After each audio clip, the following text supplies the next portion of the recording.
What's up, everybody? Thank you for tuning in to another episode of Who Gives a Dram. Coming back at you, another whiskey review. And we're gonna just drink some whiskey this week. So I hope you guys are ready. This podcast is presented by The Grapevine Media. So if you haven't already, go check out The Grapevine Media. Go check out what we're doing over there. www.thegrapevinemedia.com. Linked down below in the bio. I've been writing blogs on my whiskey reviews, so if you want to see that in blog form, then go check it out over there. Only on The Grapevine Media. And you guys, if you want to support the show, the best way to do so is to subscribe on all platforms. Leave the YouTube videos a like. Rate and review on iTunes. That's really the best way to support the show. And above everything else, tell a friend about the show. If you like the show, share me on social media. Share the show on social media, and just let other people know that Who Gives a Dram exists. And we can continue to have this thing shoot up the charts. We're growing every single week, and that's a good thing. Got to stay positive, you guys. Not gonna lie, you guys are my peeps. All right, you guys are. I don't have a name for the people who listen to the show yet, but you guys are my peeps. All right, you guys are my homies.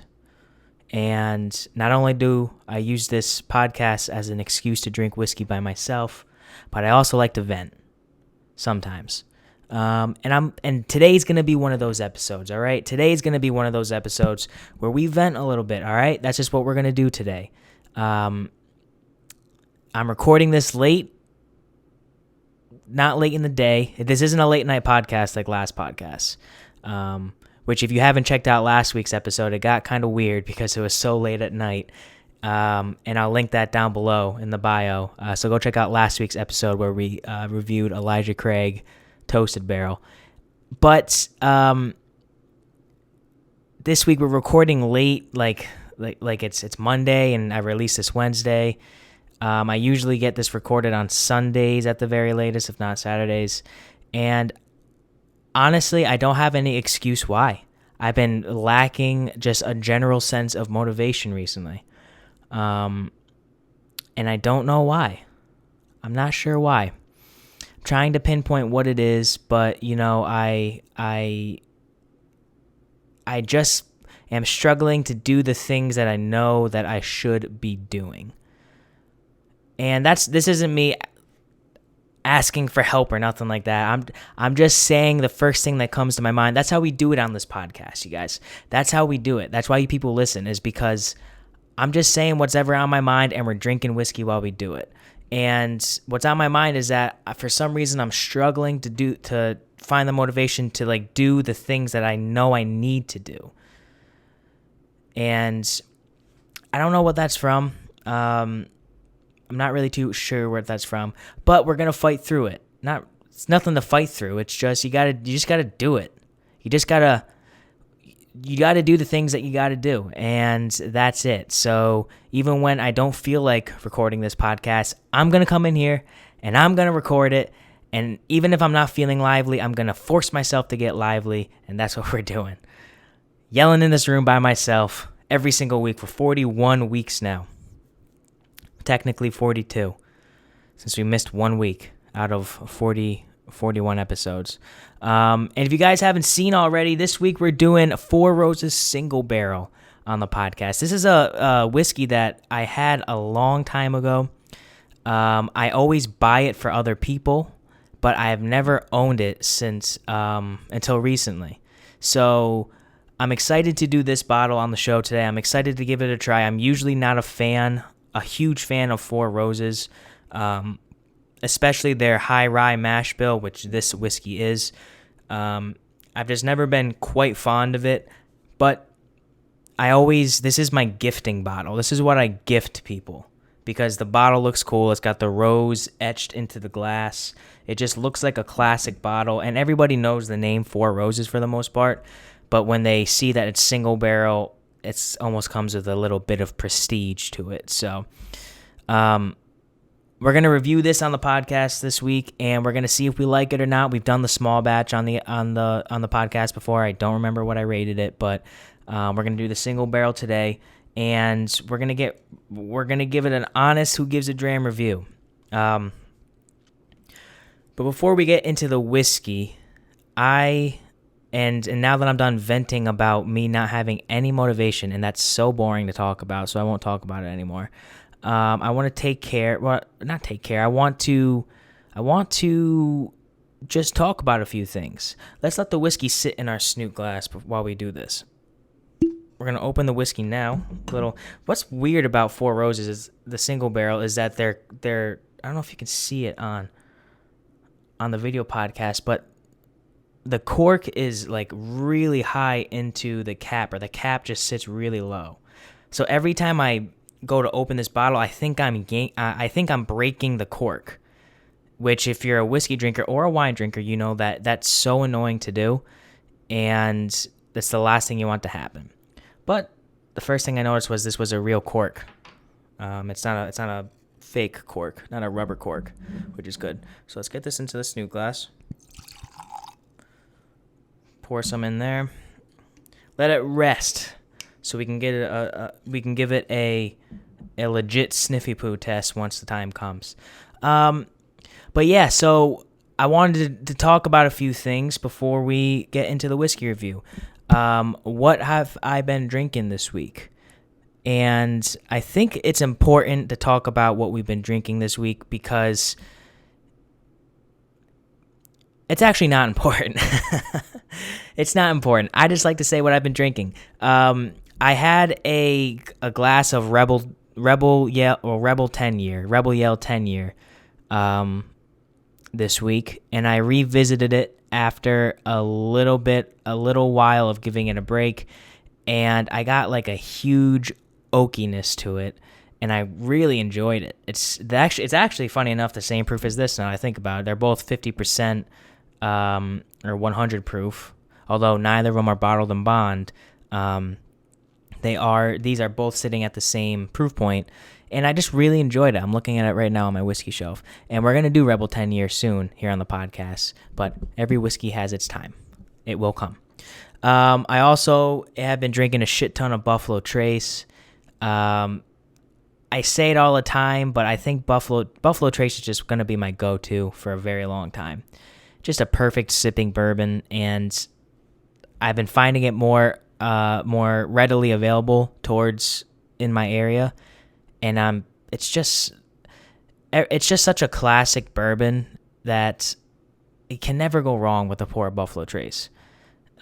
Having it neat, having it on ice, even though I don't drink whiskey on ice, having a little bit of water, having it with a meal. I mean, it's just a perfect bourbon. I think it's probably, when I think of bourbon, I think of Buffalo Trace. So I've been drinking a lot of that. And also, as I said on last week's podcast, and this has since happened, I went to a bachelor party this past weekend, which is actually 2 weekends ago now, since today's Monday.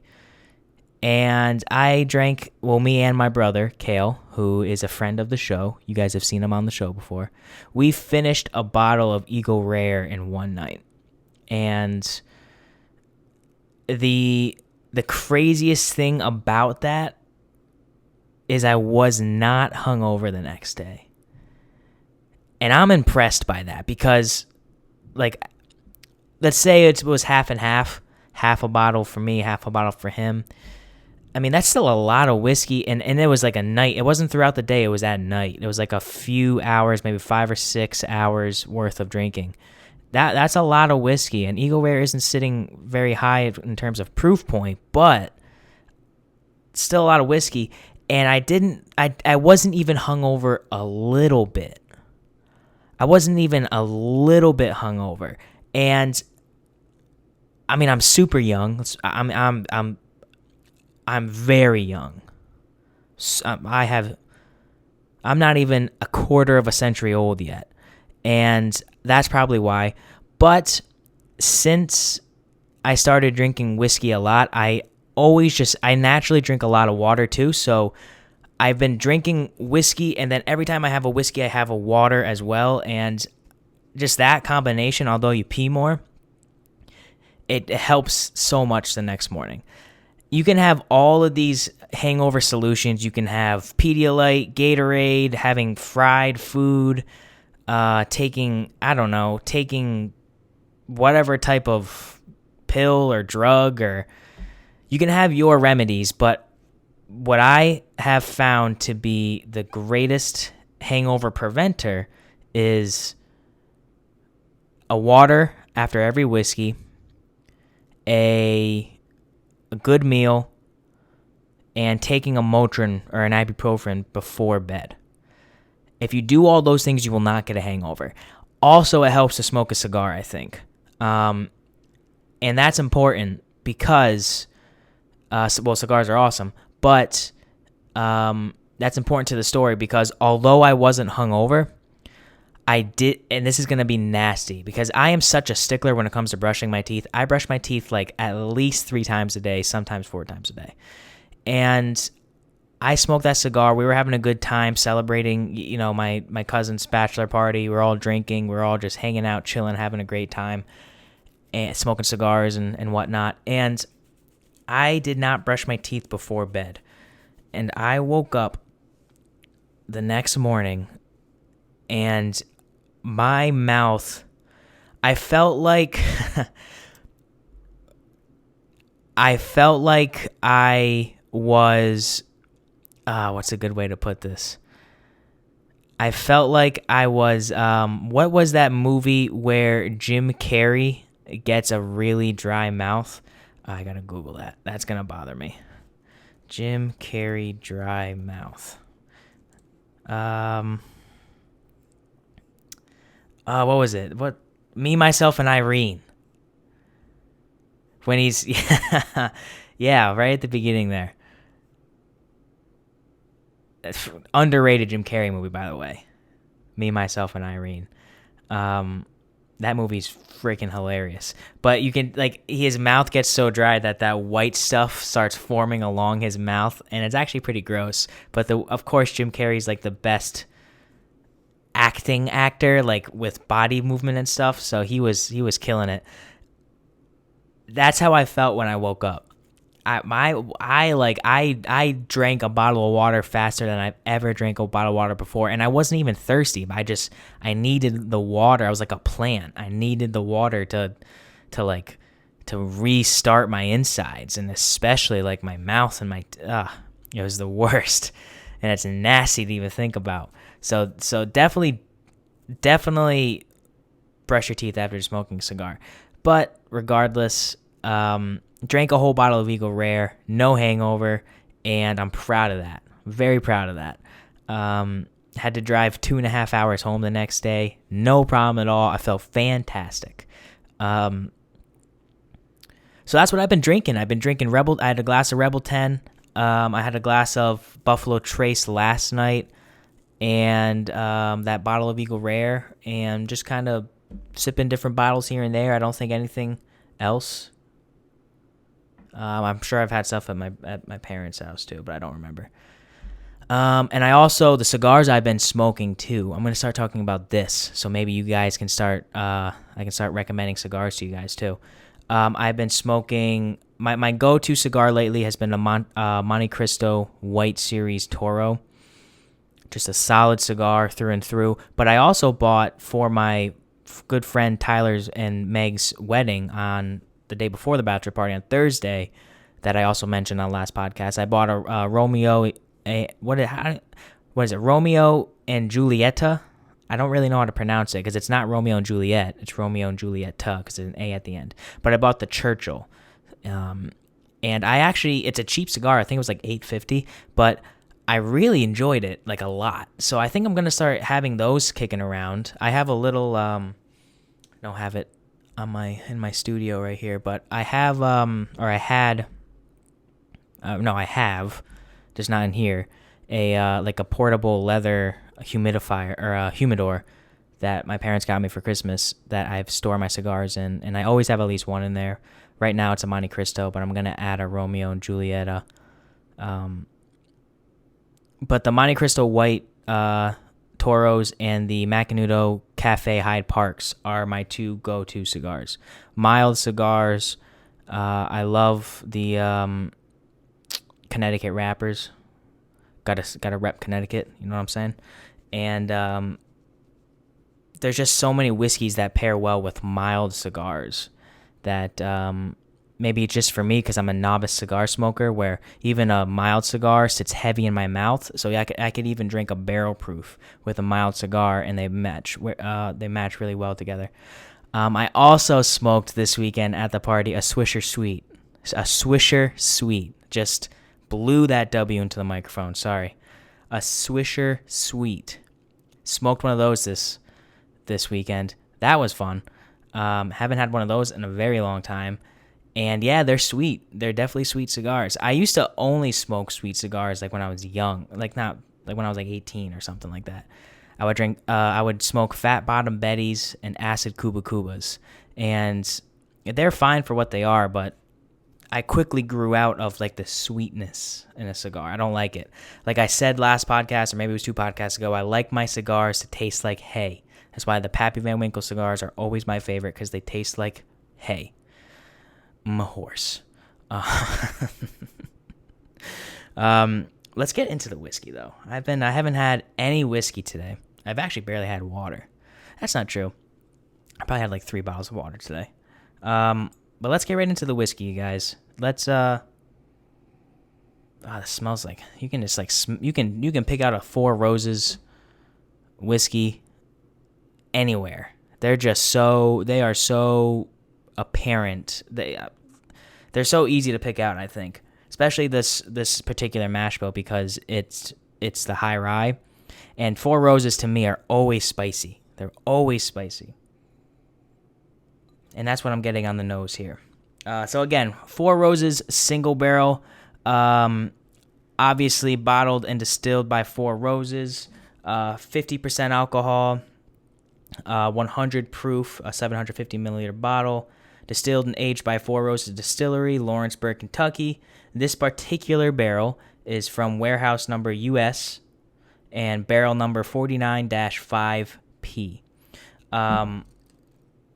So once again, this is a single barrel bourbon, meaning that it is coming from one particular barrel. Yeah, I'm not gonna read this entire note that's on here. It does say that each barrel yields about 180 bottles. So this barrel 49-5P, there's only 180 of these particular bottles kicking around there on the market. Kind of a cool fact. But other than that, this is like I said, a high rye whiskey. It's aged for between 7 to 9 years. And I can find the mash bill if you give me a second. This is mash bill B, 60% corn, 35% rye, and 5% malted barley. So a very high rye content, a lower corn content. Not really what I go for. And the single barrels are, I think they're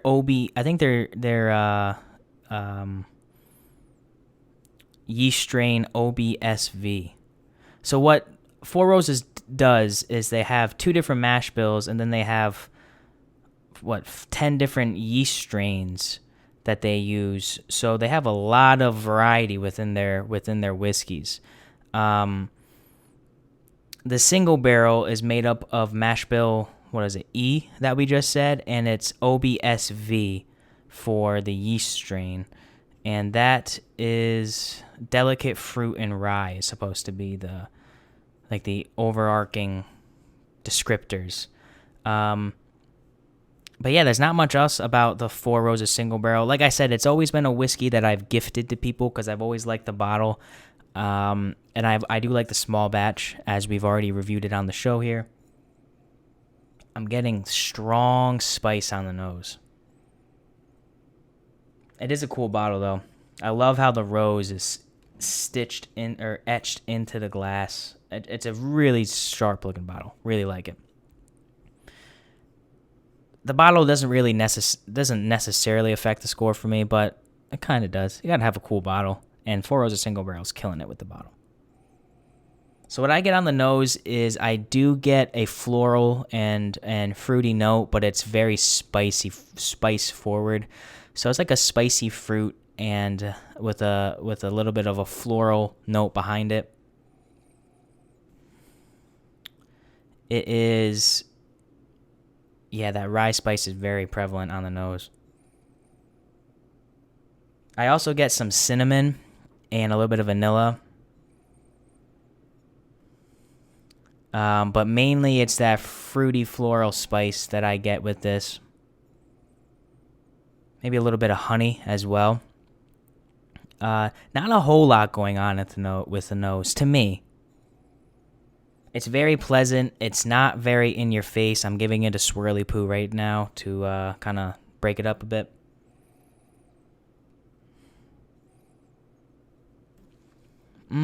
Yeah, that's the spice is definitely what's there. That's definitely the main player in this nose is the spice. That fruity floralness is also there. It's almost like a light floral and a heavier fruit. Whereas kind of those atypical bourbon nose traits, the vanillas and the caramels, they're not really that present. A deeper like butterscotch or even like a chocolate note I could see on this. But that's not the main player. This is spice forward. You can tell this is a high rye mash bill. See what the nose is. Dried spice, pear, cocoa, vanilla, and maple syrup. Maple syrup's a good one. That might be the butterscotch that I'm getting. But yeah, that spice and that fruit floral, that's what I'm getting the most of. It's a nice nose. It's a nose that I think is very inviting for someone who is going into I want to see MSRP. It's a very inviting nose for someone who's just getting into single barrels. Yeah, $40 MSRP on this bottle. That's not true in my area, though. I mean, I've seen this sold for upwards of $60 before. So we'll say $40 to $50 to be safe with it for an MSRP here. Yeah.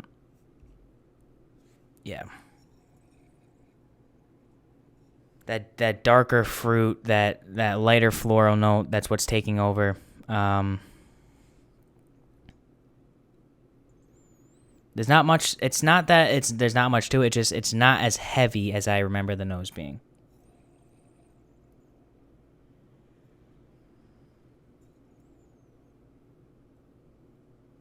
I think I was wrong. Now that I'm thinking about it, is it only 5 yeast strains? Like, yeah, there is. So there's only 5 yeast strains, and it's affected by the mash bill. So there's OBSV, OBSK, OBSO, OBSQ, and OBSF for the first set of yeast strains in the first mash bill. And then the second mash bill, there's OESV, OESK, OESO. It's just the exact opposite, but with the other mash bill in mind. OBSV meaning mash bill B, OESV meaning mash bill E. So there's 5 separate yeast strains that they use 2 different mash bills. It's not 10 yeast strains. It's 5 yeast strains that are affected by each of the 2 mash bills. That was bothering me the entire time I was talking since I mentioned it. So I'm glad I got that taken care of. Let's get into tasting this thing, you guys. So episode 41, Who Gives a Dram? Cheers. Let's get to drinking some whiskey. Hopefully you guys are drinking whiskey with me, but let's drink.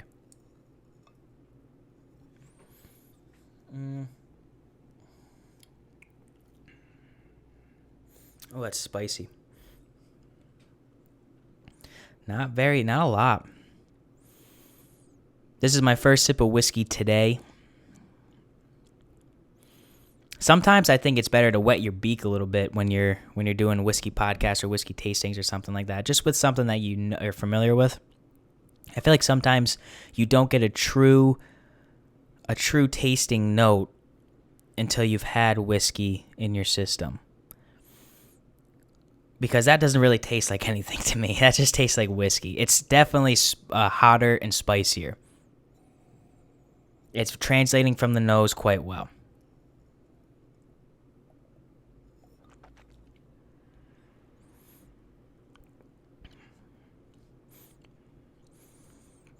Yeah, it's tough for me to get past that spice right now.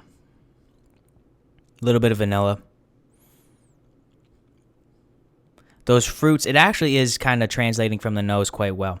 Everything that I was getting on the nose, I'm actually pretty much getting on the palate as well. The finish isn't quite there. Yeah, the finish isn't quite there. It's kind of just meh to me right now. I mean, it's not a whole lot. I wouldn't think this is 100 proof. Let's put it that way. I would say this is definitely rye spice, but I wouldn't say this is 100 proof.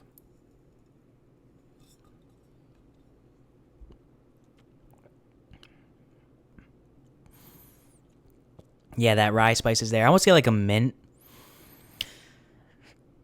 I almost get a mint and a spice, a mint, a little bit of vanilla is there, cinnamon, baking spices. Not a lot of barrel spice, but it's more like that like a baking spice type of thing. It's not even like a pepper. It's more like a straight rye baking spice, and that's really all I'm getting. I'm disappointed in myself because I'm not getting a whole lot from this. Not getting quite a bit.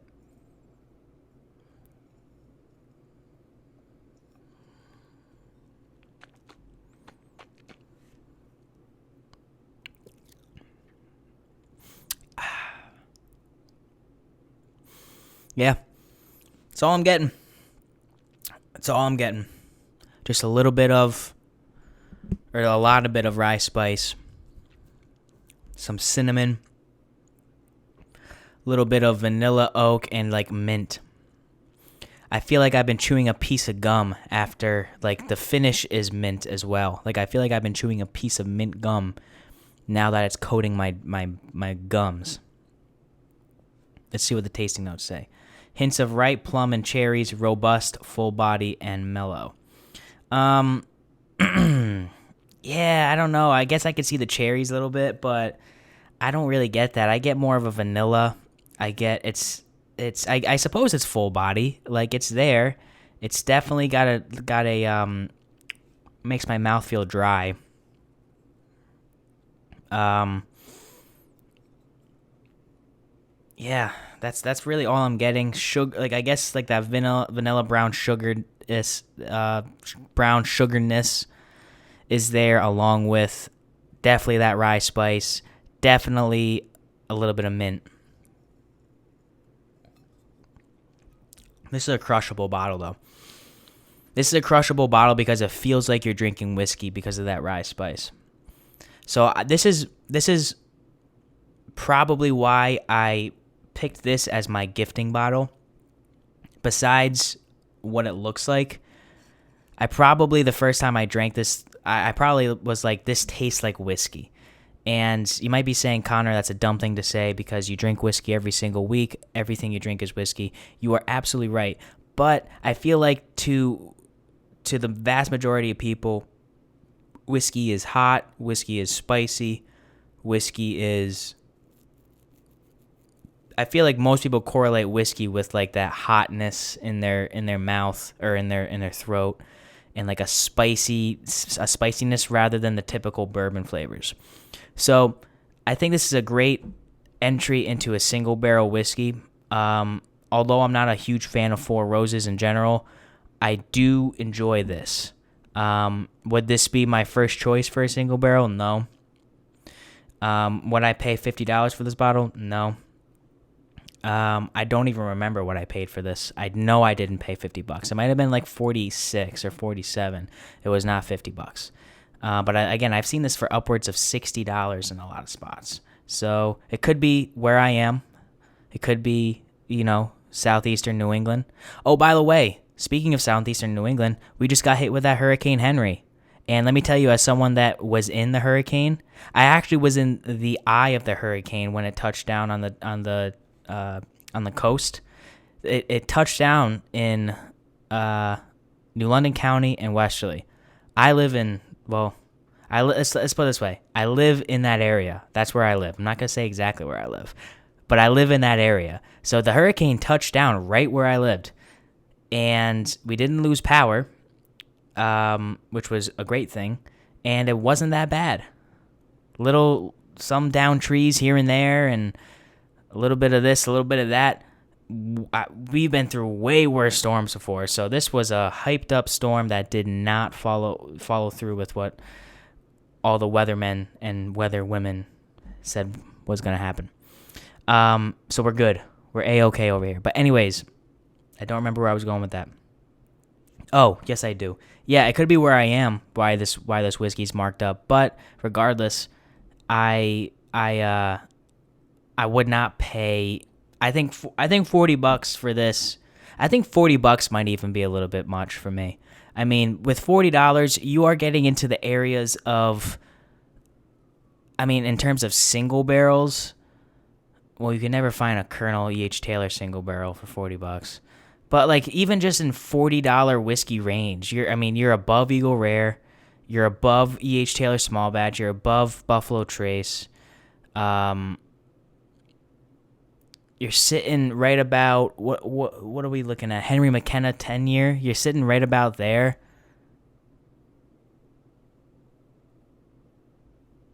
I mean, you're floating not too far from Toasted Barrel, which we did last week, and like Wild Turkey Rare Breed. I just think there's a lot better options even at $40 for this bottle. And when you're talking upwards of $60, this wouldn't even be in my top 10. But we'll consider this at an MSRP of, we'll for sake of argument, we'll say $40. It's just not my cup of tea. It's just not my cup of tea because although it's a single barrel and although it is what I think of like what a whiskey should be, like how other people view whiskeys, I've never been a fan of the rye spice. I've never been a fan of like straight rye whiskeys. I like the sweetness of bourbon better. And this just doesn't provide it for me. There's such an overwhelming amount of spice that it's just a little bit much for me to get past. I'm not saying that other people might find it different when they drink this, but for me, just the rye spice that's there, it overpowers all the other nice subtle notes that are there. That it's just not exactly what I look for. I think this would have maybe benefited from being a little bit higher corn and a little bit lower rye. In the humblest of opinions, I think that this would have been, if you took like maybe 5% off the rye and added it to the corn, maybe I'd like it better, but that's not what Four Roses did. So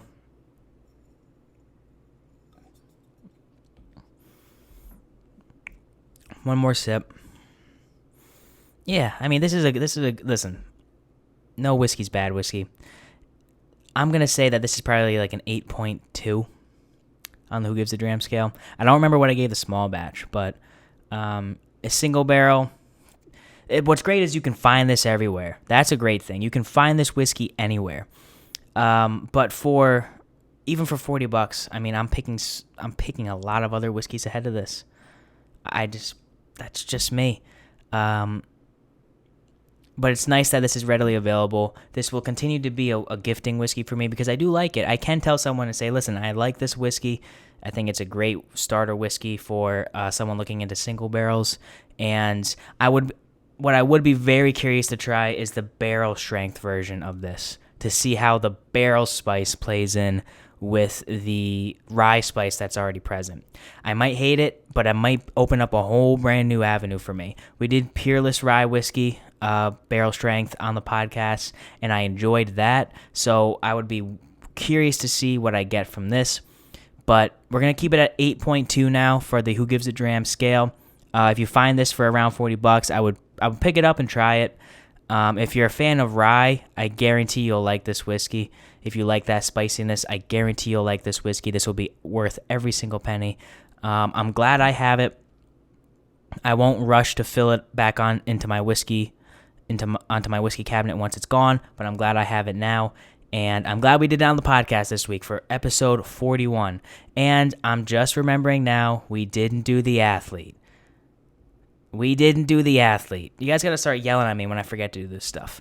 We didn't do the athlete. This is the Dirk Nowitzki episode of Who Gives a Dram, episode 41. One of the best basketball players of all time. And I don't know much about basketball, and especially like basketball stat. I do know basketball, all right? Listen here, and I'm going to get totally serious right now. I'm not joking. You're looking at the captain of the undefeated of an undefeated middle school basketball team. 8th grade year, I was a tri-captain. And we were the best team. If there were state rankings for middle school teams, we would have been up there for one of the best teams in the state. And I was the tri-captain. So, shout out to my buddies Jack and Jackson.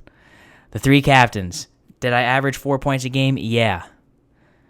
Was I 4'8" in 8th grade? Yeah. Did I have Justin Bieber hair? You bet your ass I did.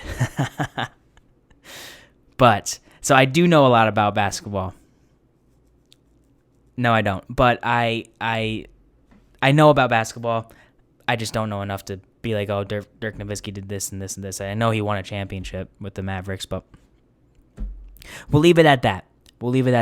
Forgot to do that this week. But regardless, you guys, that's going to do it for the podcast this week. Thank you for tuning in to episode 41. If you guys aren't already, make sure you're following the podcast on Instagram at Who Gives a Dram. Facebook, TikTok is also Who Gives a Dram. And like I said at the beginning of the episode, you guys, make sure you are subscribed on all platforms. Subscribed on YouTube, Apple Podcasts, Spotify. Leave my videos a like on YouTube. Leave me a rating and review on iTunes. That really does help the show out a lot. And tell a friend about the show. So we can keep Who Gives a Dram going up in the charts. Nick Boss is going to play me out. What happened to country? And until next week, you guys, I will continue to drink whiskey. And I want you guys to remember, and this is important, whiskey is the water of life. So let's start living. My hands are tired from paying my bills, staring at a bottle, I'm aiming to kill.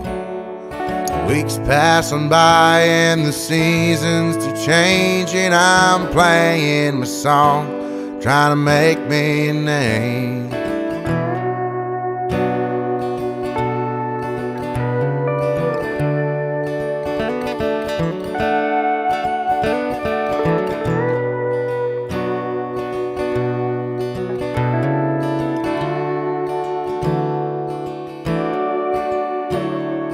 People say as they walk out the bar, the kid's gone places, maybe even a star. They don't play country down in Nashville today, just the same chord progression with nothing to say. What happened to country? 3 chords and the truth. And who's gonna step up and fill their big shoes, writing songs about outlaws, singing all night, and songs that'll make a grown man cry.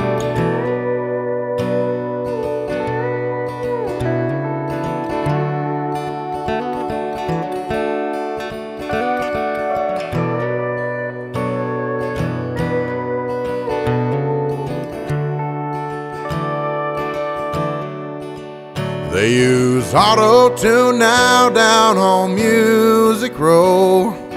True country died there a long time ago. No, they don't play Waylon on the boulevard, but they'll do anything to be rock stars. What happened to country?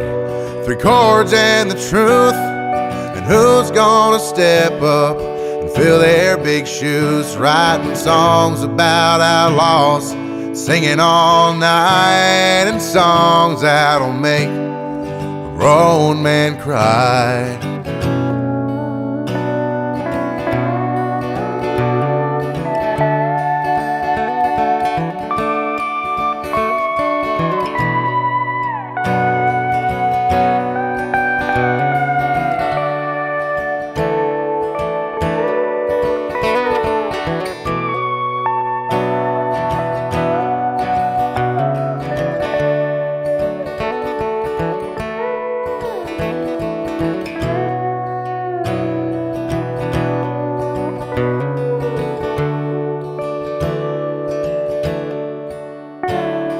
But I do believe there is hope for us yet, 'cause there's millions of people who cannot forget the way Johnny Cash brought a tear to their eyes, or how Marty Robbins painted Texas skies. What happened to country?